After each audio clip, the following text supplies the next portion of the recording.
33 બેઠકના રૂઝાન આવી ચૂક્યા છે। બીજેપી 22 બેઠક, આમ આદમી પાર્ટી 10 બેઠક, કોંગ્રેસ 1 બેઠક ઉપર આગળ છે। 70 બેઠકો વાળી આ વિધાનસભા છે, નાની વિધાનસભા છે, પૂર્ણ સ્ટેટ નથી, પણ હા 27 વર્ષ બાદ બીજેપીની વાપસી થાય, વનવાસ પૂરો થાય તેવી શક્યતા છે। ઉત્તર ભારતીયોનો આ પ્રદેશ છે, દિલ્હીની અંદર ઉત્તર ભારતીય મોટા પ્રમાણમાં છે। સ્વાભાવિક જે કુંભ ચાલી રહ્યો છે તેની કેટલી અસર? કુંભની બહુ સારી અસર છે અને જે કુંભના જે કાર્ય થયા છે એમાં જે મેનેજમેન્ટ છે એની બહુ સારી અસર છે।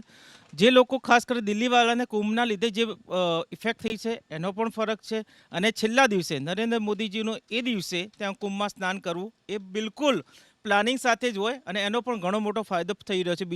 બીજેપીએ દરેક જગ્યાએ પ્રોપરલી પહેલે દિવસથી જીતવા માટે ચૂંટણી લડી હોય એ દેખાઈ રહ્યું છે। અને સૌથી મેઇન કામ કર્યું છે આમ આદમી પાર્ટીના બધા જ મોટા ચહેરાને પોતાની સીટો પર ફસાવાનું કામ, એ બધા ચહેરાને ફસાવાનું કામ કર્યું છે। એ લોકો પોતાની સીટની બહાર નથી નીકળે, એનું રિઝલ્ટ અહીંયા દેખાઈ રહ્યું છે। 37 બેઠકના રૂઝાન આવ્યા છે। બીજેપી બહુમત માટે જરૂરી 36 બેઠકથી માત્ર 11 બેઠક દૂર છે। અત્યાર સુધીની મતગણતરીમાં 66% બેઠકો પર, જી હા 66% બેઠકો ઉપર બીજેપીના ઉમેદવારો આગળ છે।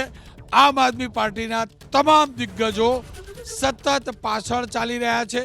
જે બેઠક ઉપર બેલેટ પેપરની ગણતરી પૂર્ણ થઈ છે ત્યાં ઈવીએમની ગણતરી શરૂ થઈ ચૂકી છે।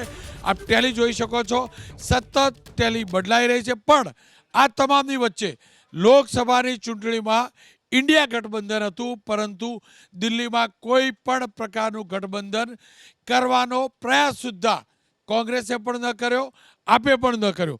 તમને લાગે છે દિલ્હીથી દિલ્હીમાં આપ દૂર થાય તો એક મેસેજ જશે કે હવે કોંગ્રેસ એકલા હાથે લડી શકે, બીજા નાના નાના પક્ષોને સાથે લેવાની જરૂર નથી, ખાસ કરીને આપ જેવા પક્ષો જેમને ભૂતકાળમાં કોંગ્રેસને નુકસાન પહોંચાડ્યું છે?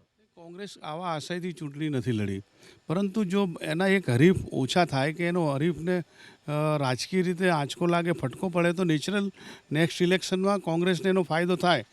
પણ અત્યારે જે પરિણામો છે એ બેલેટના પરિણામો છે અને એમાં સરકારી કર્મચારી અને સિનિયર સિટીઝન્સના જ મતો છે, એટલે બીજા સ્ત્રી મતદારો, યુવા મતદારો ક્યાં છે અત્યારે કહી શકાય નહીં।